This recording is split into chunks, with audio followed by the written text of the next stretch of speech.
Guys, ఈరోజు నేనైతే egg rice చేస్తున్నా. ఫస్ట్ అయితే ఎగ్ అయితే తీసుకోవాలి, ఆయిల్ కంపల్సరీ ఉండాలి. ఇంకా పచ్చిమిర్చి రెండు రెండు ఇట్లా హాఫ్గా కట్ చేసుకోవాలి. ఆనియన్ హాఫ్ కట్ చేసుకోవాలి అంతే.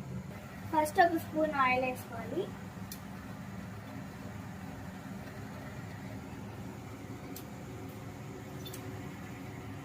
ఎక్కాక కొంచెం జీరా వేసుకోవాలి. ఈ జీరా మొత్తం మంచిగా వేగిపోయినాక ఆనియన్స్ వేసేసుకున్నాక పచ్చిమిర్చి కూడా వేసేసుకోవాలి ఒకటేసారి. మంచిగా ఫ్రై చేసుకోవాలి.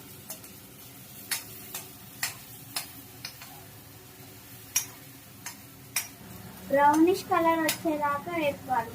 బ్రౌనిష్ కలర్ వచ్చేదాకా ఎగ్ సైడ్ కొట్టేసాము. ఇదంతా మంచిగా ఫ్రై అయిపోవాలి.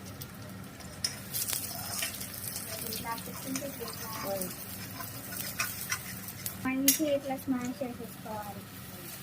మరి ఫ్రై అయిపోవాలి మంచిగా.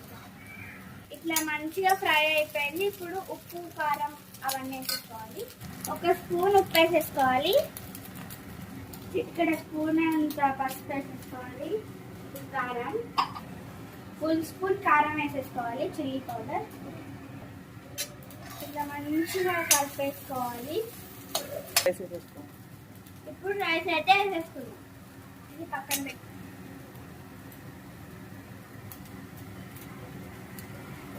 ఇప్పుడు మొత్తం మంచిగా ఇట్లా కలిపేసుకోవాలి. హైలో పెట్టుకొని ఇట్లా మంచిగా ఫ్రై చేసేసుకోవాలి.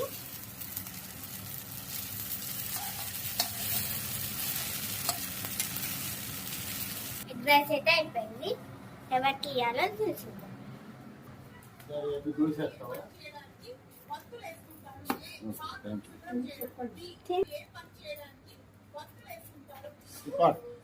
మనోరాలు చేసింది ప్యారడైజ్ బాగుందంట.